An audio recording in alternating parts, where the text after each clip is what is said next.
The Hounds of Tindalos by Frank Belknap Long, Jr.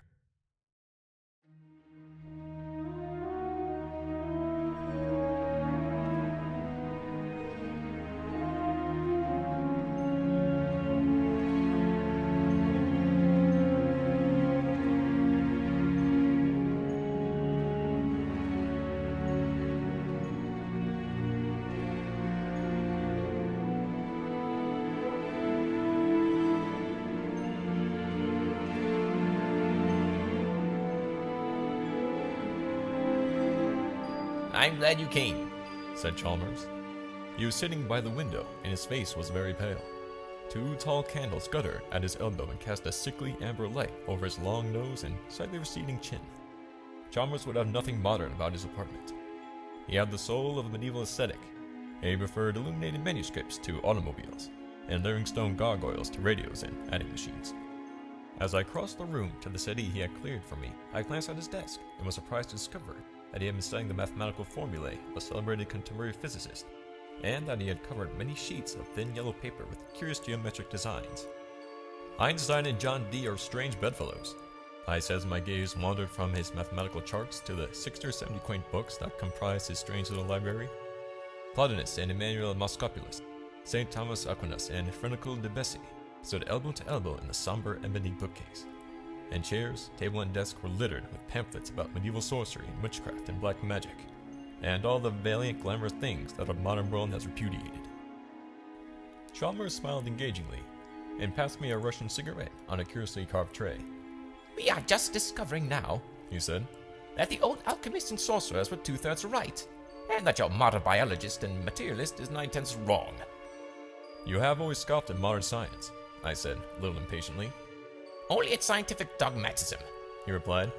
I've always been a rebel, a champion of originality in lost causes. That is why I have chosen to repudiate the conclusions of contemporary biologists. And Einstein? I asked. A priest of transcendental mathematics, he murmured reverently. A profound mystic and explorer of the great suspected. Then you do not entirely despise science? Of course not, he affirmed. I merely distrust the scientific positivism of the past 50 years. The positivism of Haeckel and Darwin and Mr. Bertrand Russell. I believe that biology has failed pitifully to explain the mystery of man's origin and destiny. Give them time, I retorted. Chalmers' eyes glowed. My friend, he murmured. Your pun is sublime. Give them time. That is precisely what I would do. But your modern biologist scoffs at time. He has the key, but he refuses to use it. What do we know of time, really? Einstein believes that it is relative and can be interpreted in terms of space, of curved space. But must we stop there? When mathematics fails us, can we not advance by insight? You are treading on dangerous ground, I replied. That is a pitfall that your true investigator avoids. That is why modern science has advanced so slowly. It accepts nothing but that it cannot demonstrate. But I would take hashish, opium, all manner of drugs. I would emulate the sages of the East, and then perhaps I would apprehend... What? The fourth dimension. Theosophical rubbish. Perhaps, but I believe that drugs expand human consciousness. William James agreed with me, and I have discovered a new one. A new drug? It was used centuries ago by Chinese alchemists, but is virtually unknown in the West. Its occult properties are amazing. With its aid and the aid of my mathematical knowledge, I believe that I can go back through time. I do not understand. Time is merely our imperfect perception of a new dimension of space.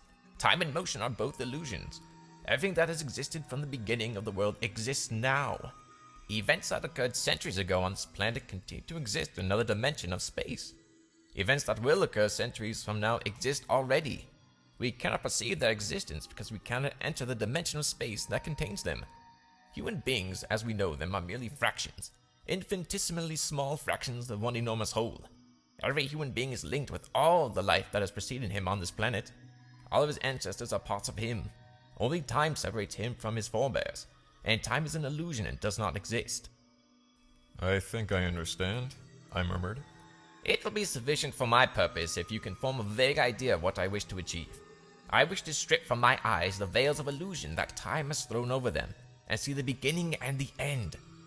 And you think this new drug will help you? I am sure that it will, and I want you to help me. I intend to take the drug immediately. I cannot wait. I must see. His eyes glittered strangely. I am going back through time. He rose and strode to the mantel. When he faced me again, he was holding a small square box in the palm of his hand. I have here 5 pellets of the drug Lao.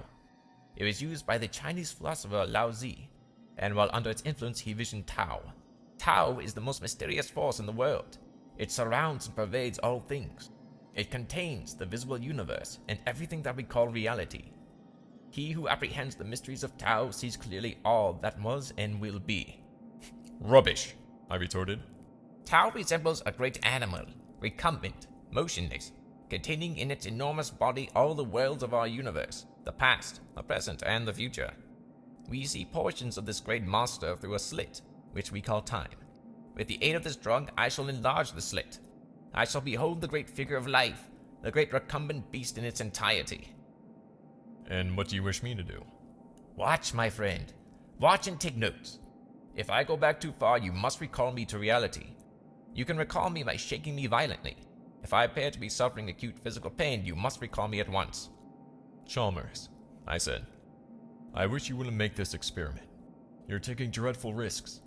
I don't believe that there is any fourth dimension, and I emphatically do not believe in Tao. And I don't approve of your experimenting with unknown drugs. I know the properties of this drug, he replied. I know precisely how it affects the human animal, and I know its dangers. The risk does not reside in the drug itself. My only fear is that I may become lost in time. You see, I shall assist the drug. Before I swallow this pellet, I shall give my undivided attention to the geometric and algebraic symbols that I have traced on this paper. He erased the mathematical chart then rested on his knee. I shall prepare my mind for an excursion into time. I shall approach the fourth dimension with my conscious mind before I take the drug, which will enable me to exercise occult powers of perception. Before I enter the dream world of the Eastern mystics, I shall acquire all the mathematical help that modern science can offer. This mathematical knowledge, this conscious approach to an actual apprehension of the fourth dimension of time, will supplement the work of the drug. The drug will open up stupendous new vistas. The mathematical preparation will enable me to grasp them intellectually. I have often grasped the fourth dimension in dreams, emotionally, intuitively, but I have never been able to recall, in making life, the occult splendors that were momentarily revealed to me. But with your aid, I believe that I can recall them. You'll take down everything that I say while I am under the influence of the drug. No matter how strange or incoherent my speech may become, you will omit nothing. When I awake, I may be able to supply the key to whatever is mysterious or incredible. For I am not sure that I shall succeed, but if I do succeed... His eyes were strangely luminous. Time will exist for me no longer. He sat down abruptly. I shall make the experiment at once. Please stand over there by the window and watch. Have you a fountain pen? I nodded gloomily and removed a pale green watermint from my upper vest pocket. And a pad, Frank. I groaned and produced a memorandum book. I emphatically disapprove of this experiment, I muttered. You're taking a frightful risk. Don't be an asinine old woman, he admonished. Nothing you can say will induce me to stop now. I entreat you to remain silent while I study these charts. He raised the charts and studied them intently. I watched the clock on the mantel as it ticked off the seconds, and a curious dread clutched at my heart so that I choked. Suddenly the clock stopped ticking, and exactly at that moment, Chalmers swallowed the drug. I rose quickly and moved toward him, but his eyes implored me not to interfere. The clock has stopped, he murmured. The forces that control it approve of my experiment. Time stopped, and I swallowed the drug. I pray God that I shall not lose my way. He closed his eyes and leaned back on the sofa. All the blood had left his face, and he was breathing heavily. It was clear that the drug was acting with extraordinary rapidity. It is beginning to get dark, he murmured. Write that. It is beginning to get dark, and the familiar objects in the room are fading out. I can discern them vaguely through my eyelids, but they are fading swiftly. I shook my pen to make the ink come and wrote rapidly in shorthand as he continued to dictate. I am leaving the room. The walls are vanishing and I can no longer see any of the familiar objects. Your face, though, is still visible to me. I hope that you are writing. I think that I am about to make a great leap. A leap through space. Or perhaps it is through time that I shall make the leap. I cannot tell. Everything is dark, indistinct. He sat for a while silent, with his head sunk upon his breast. Then suddenly, he stiffened and his eyelids fluttered open. God in heaven, he cried. I see. He was straining forward in his chair, staring at the opposite wall. but I knew that he was looking beyond the wall and that the object in the room no longer existed for him. "Chalmers!" I cried. "Chalmers, shall I wake you?" Do not! He shrieked. I see everything. All of the billions of lives that preceded me on this planet are before me at this moment. I see men of all ages, all races, all colors. They are fighting, killing, building, dancing, singing. They are sitting about rude fires at lonely grey deserts, and flying through the air in monoplanes. They are riding the seas in bark canoes and enormous steamships. They are painting bison and mammoths on the walls of dismal caves and covering huge canvases with the queer, futuristic designs. I watch the migrations from Atlantis. I watch the migrations from Lemuria. I see the elder races, a strange horde of black dwarves overwhelming Asia, and the Neanderthals with lowered heads and bent knees ranging obscenely across Europe. I watch the Achaeans streaming into the Greek islands, and the crude beginnings of Hellenic culture. I am in Athens and Pericles is young. I am standing on the soil of Italy. I assist in the rape of the Sabines. I march with the imperial legions. I tremble with awe and wonder at the enormous standards go by, and the ground shakes with the tread of the victorious Hastati. 1,000 naked slaves grovel before me as I pass in a litter of gold and ivory drawn by night-black oxen from Thebes. And the flower girls scream, "Ave Caesar!" as I nod and smile. I am myself a slave on a Moorish galley. I watch the erection of a great cathedral. Stone by stone it rises, and through months and years I stand and watch each stone as it falls into place. I am burned on a cross head downward in the time-scented gardens of Nero, and I watch with amusement and scorn the torturers at work in the chambers of the Inquisition. I walk in the holiest sanctuaries. I enter the temples of Venus. I kneel in adoration before the Magna Mater, and I throw coins on the bare knees of the sacred courtesans who sit with veiled faces in the groves of Babylon. I creep into Elizabethan theater, and with the stinking rabble about me, I applaud the Merchant of Venice. I walk with Dante through the narrow streets of Florence. I meet the young Beatrice, and the hem of her garment brushes my sandals as I stare enraptured. I'm a priest of Isis, and my magic astounds the nations. Simon Magus kneels before me, imploring my assistance, and Pharaoh trembles when I approach. In India, I talk with the masters, and run screaming from their presence, for the revelations are as salt as wounds that bleed. I perceive everything simultaneously.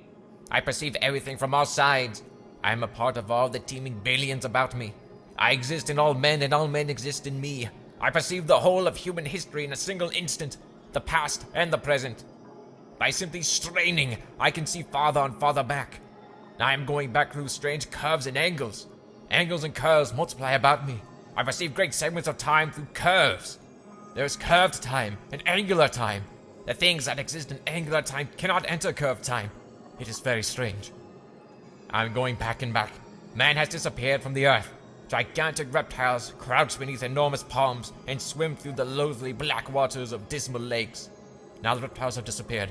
No animals remain upon the land, but beneath the waters, plainly visible to me, dark forms move slowly over the rotting vegetation. The forms are becoming simpler and simpler. Now they are single-celled. All about me there are angles, strange angles that have no counterparts on the earth. I am desperately afraid. There is an abyss of being which man has not fathomed. I stared. Chalmers had risen to his feet and was gesticulating helplessly with his arms. I am passing through unearthly angles. I am approaching. Oh, the burning horror of it! "Chalmers!" I cried. "Do you wish me to interfere?" He brought his right hand quickly before his face, as though to shut out a vision unspeakable. Not yet, he cried. I will go on. I will see what lies beyond. A cold sweat streamed from his forehead, and his shoulders jerked spasmodically.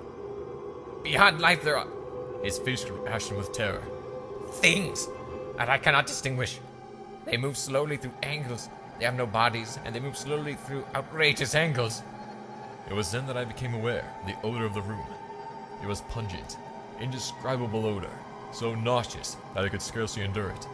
I stepped quickly to the window and threw it open. When I returned to Chalmers and looked into his eyes, I nearly fainted. I think they have scented me, he shrieked. They are slowly turning toward me. He was trembling horribly. For a moment he clawed at the air with his hands. Then his legs gave way beneath him, and he fell forward on his face, slobbering and moaning. I watched him in silence as he dragged himself across the floor. He was no longer a man. His teeth were bared and saliva dripped from the corner of his mouth. "Chalmers!" I cried. "Chalmers, stop it! Stop it, do you hear me?" As if in reply to my appeal, he commenced in utter hoarse convulsive sounds which resembled nothing so much as the barking of a dog, and began a sort of hideous writhing in a circle about the room. I bent and seized him by the shoulders. Violently, desperately, I shook him. He turned his head and snapped at my wrist. I was sick with horror, but I dared not release him for fear that he would destroy himself in the paroxysm of rage. "Chalmers," I muttered, "you must stop that. There's nothing in this room that can harm you. Do you understand?" I continued to shake and admonish him, and gradually the madness died out in his face. Shivering convulsively, he crumpled into a grotesque heap on the Chinese rug. I carried him to the sofa and deposited him upon it. His features were twisted in pain, and I knew that he was still struggling dumbly to escape from abominable memories. "Whiskey," he muttered. "You'll find a flask in the cabinet by the window, upper left-hand drawer." When I handed him the flask, his fingers tightened about it until his knuckles showed blue. "They nearly got me," he gasped. He drained the stimulant in moderate gulps, and gradually the color crept back into his face.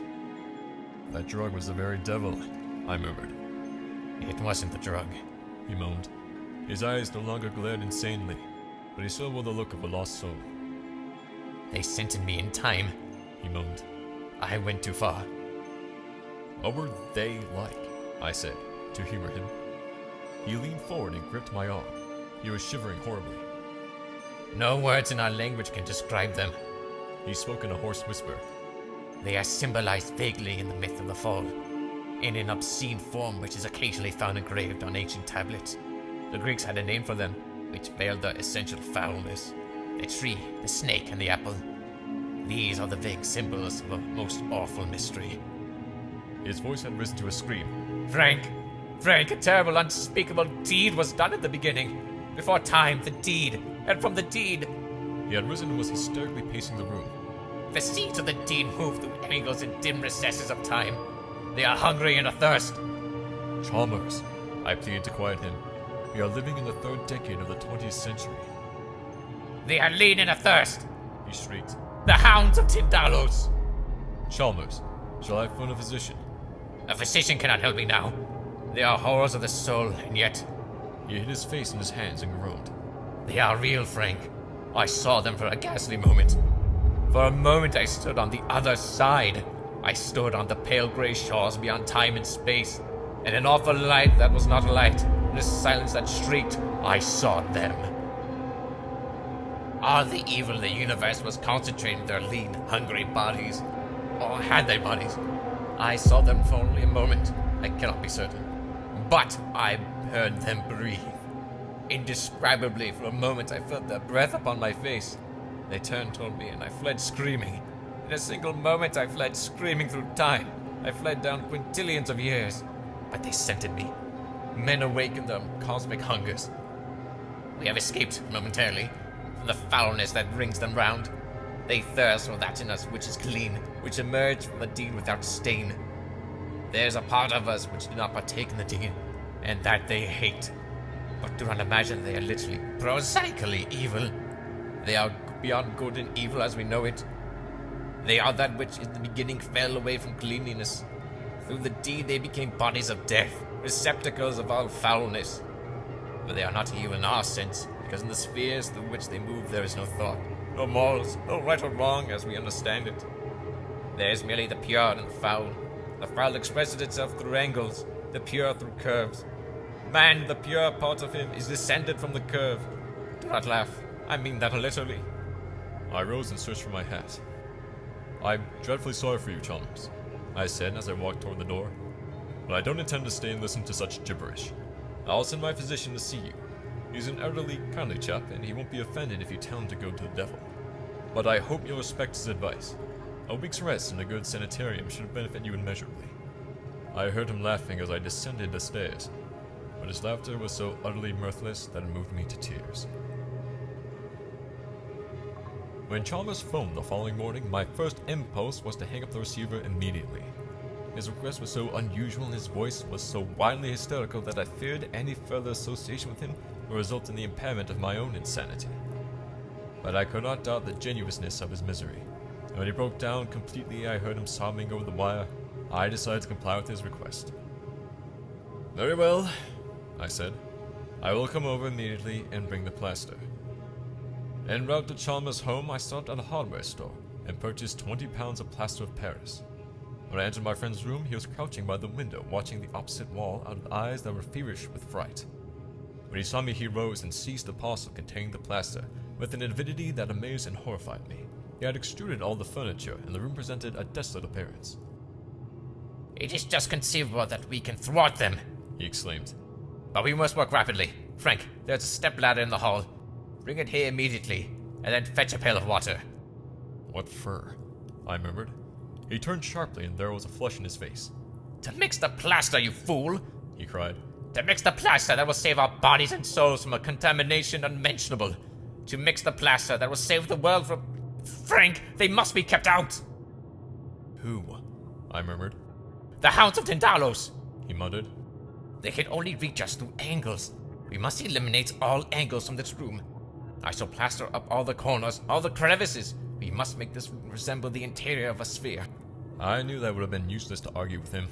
I fetched the stepladder, Chalmers mixed the plaster, and for 3 hours we labored. We filled in the 4 corners of the wall with the intersections of the floor and wall and the wall and ceiling, and we routed the sharp angles of the window seat. I shall remain in this room until they return in time. He affirmed when our task was completed. When they discover that the scent leads through curse, they will return. They will return ravenous and snarling and unsatisfied to the foulness that was in the beginning, before time, beyond space. He nodded graciously and lit a cigarette. It was good of you to help, He said. Will you not see a physician, Chalmers? I pleaded. Perhaps tomorrow. He murmured. But now I must watch and wait. Wait for what? I urged. Chalmers smiled wanly. I know that you think me insane. He said. You have a shrewd but prosaic mind, and you cannot conceive of an entity that does not depend for its existence on force and matter. But did it ever occur to you, my friend, that force and matter are merely the barriers to perception imposed by time and space? When one knows, as I do, that time and space are identical, and that they are both deceptive because they are merely imperfect manifestations of a higher reality, no one longer seeks in the visible world for an explanation of the mystery and terror of being. I rose and walked toward the door. Forgive me, He cried. I did not mean to offend you. You have a superlative intellect, but I have a superhuman one. It is only natural that I should be aware of your limitations. Phone if you need me, I said, and descended the stairs 2 steps at a time. I'll send my physician over at once, I muttered to myself. He is a hopeless maniac, and heaven knows what will happen if someone doesn't take charge of him immediately.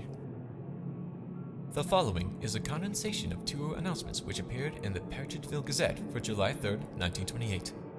Earthquake shakes financial district. This morning, an earth tremor of unusual severity broke several plate glass windows in Central Square and completely disorganized the electric and street railway systems. The tremors felt in the outlying districts, and the steeple of the First Baptist Church on Angel Hill, designed by Christopher Wren in 1717, was entirely demolished. Firemen are now attempting to put out a blaze which threatens to destroy the Partridgeville glue works. An investigation is promised by the mayor, and an immediate attempt will be made to fix responsibility for this disastrous occurrence. Occult writer murdered by unknown guest. Horrible crime in Central Square. Mystery surrounds death of Halpin Chalmers. At 9 a.m. today, the body of Halpin Chalmers, author and journalist, was found in an empty room above the jewelry store of Smithwick and Isaacs, 24 Central Square. The coroner's investigation revealed that the room had been rented furnished to Mr. Chalmers on May 1st, and that he had himself disposed of the furniture a fortnight ago. Chalmers was the author of several recondite books on occult themes, and a member of the Bibliographic Guild. He formerly resided in Brooklyn, New York. At 7 a.m., Mr. L.E. Hancock, who occupies the apartment opposite Chalmers' room in the Smithwick and Isaacs establishment, smelt a peculiar odor when he opened his door to take in his cat in the morning edition of the Partridge Gazette. The odor he describes as extremely acrid and nauseous, and he affirms that it was so strong in the vicinity of Chalmers' room that he was obliged to hold his nose when he approached that section of the hall. He was about to return to his own apartment when it occurred to him that Chalmers might have accidentally forgotten to turn off the gas in his kitchenette. Becoming considerably alarmed at the thought, he decided to investigate, and when repeated tappings on Chalmers' door brought no response, he notified the superintendent. The latter opened the door by means of a passkey, and the 2 men quickly made their way into Chalmers' room. The room was utterly destitute of furniture, and Hancock asserts that when he first glanced at the floor his heart went cold within him, and that the superintendent, without saying a word, walked to the open window and stared at the building opposite for fully 5 minutes. Chalmers lay stretched upon his back in the center of the room. He was starkly nude, and his chest and arms were covered in a peculiar bluish pus or ichor. His head lay grotesquely upon his chest. It had been completely severed from his body, and the features were twisted and torn and horribly mangled. Nowhere was there a trace of blood. The room presented a most astonishing appearance. The intersections of the walls, ceiling, and floor had been thickly smeared with plaster of Paris, but at intervals fragments had cracked and fallen off, and someone had grouped these upon the floor about the murdered man so as to form a perfect triangle. Beside the body were several sheets of charred yellow paper. These bore a fantastic geometrical design and symbols, and several hastily scrawled sentences. The sentences were almost illegible, and so absurd in context that they furnished no possible clue to the perpetrator of the crime. I am waiting and watching, Chalmers wrote. I sit by the window and watch walls and ceilings. I do not believe they can reach me, but I must beware of the Doyles. Perhaps they can help him break through. The satyrs will help, and they can advance through the scarlet circles. The Greeks knew a way of preventing that. It is a great pity that we have forgotten so much. On another sheet of paper, the most badly charred of the 7 or 8 fragments found by Detective Sergeant Douglas of the Partridgeville Reserve, was scrawled the following. Good God, the plaster is falling! A terrific shock has loosened the plaster and it is falling. An earthquake, perhaps? I could never have anticipated this. It is growing dark in the room. I must phone Frank. But will he get there in time? I will try. I will recite the Einstein formula. I will... God, they are breaking through! They are breaking through! Smoke is pouring through the corners of the doors! Their tongues... Ah!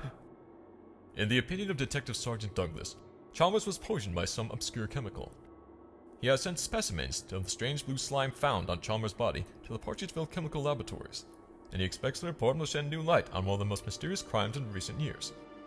That Chalmers entertained a guest on the evening preceding the earthquake is certain, for his neighbor distinctly heard a low murmur of conversation in the former's room as he passed in on his way to the stairs.